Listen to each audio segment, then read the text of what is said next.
Alrighty, today's a big day. It's kind of the last look at this bad boy, my Polygon Siskiu T6. I bought it in 2021, but it's still kind of technically a 2023 model. I haven't changed it. But yes, it's a kind of final look at the Polygon Siskiu D6. I think it's been a big part of the channel for a few years. So we'll start off down here with the fork. Probably one of the most crucial parts of the mountain bike.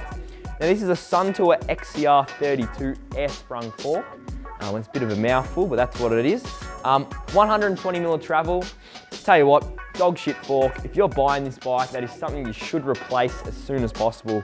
I think it's horrid. Like some days it works okay, and then other days it'll be so hard for no reason, or like just bottom out of the blue. No consistency in the fork's performance. I hate it. Give me so many headaches. Barely any adjustability, which isn't a huge issue, but the fork's just so poor overall. Only rebound and lockout, and by now the lockout doesn't even work properly on it. I guess with the fork, we go to the shock now. Some X-Fusion one, it'll be on screen. But yeah, 120mm travel as well. Not much adjustability like the fork. You got just your rebound and a lockout. Deal is though, I don't know why, this one, I've never had any issues with it at all. I actually really like the fork. If you're buying, the shock. If you're buying the bike, it's something I wouldn't even think about replacing until it's broken or even upgrading. Like I think it does the job fine. Like if it breaks, sure, get an upgraded one, but I'd let it run down if you're gonna buy one. I think it performed fine for me. Like I wasn't riding it in any kind of like conditions from what the bike's made for, and it held up fine. Fork didn't, but the shock performed great. And yeah, so we'll move on to the drivetrain. We have a 1x10 Shimano Dior, which is pretty cheap, lowest end of Shimano.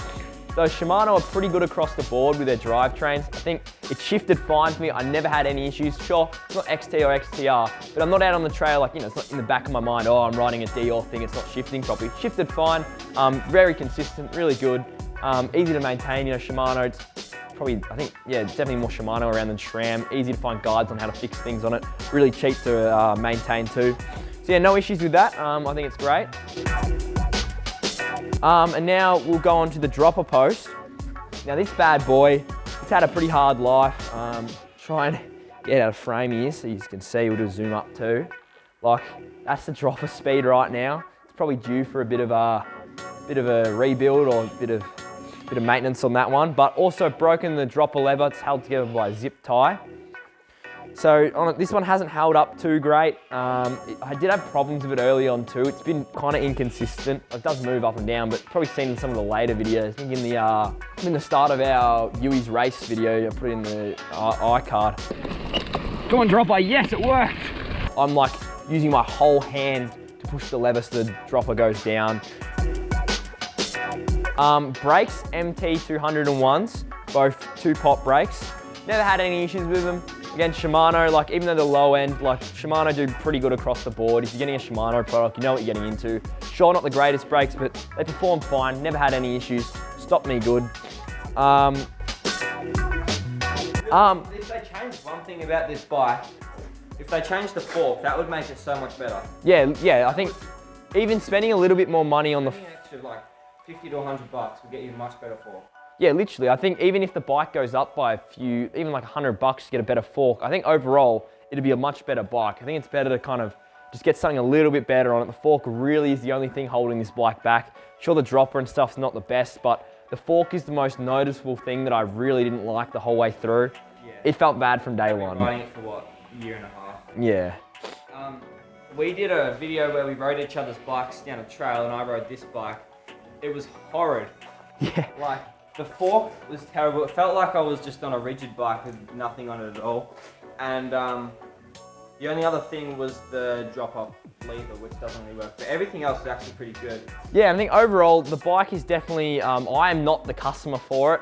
It's like, essentially it's a cross-country bike, and well, we've raced enduro, downhill, and like all that on this bike, and it's spent a lot of its life Anglesey bike parking, some pretty decent jumps.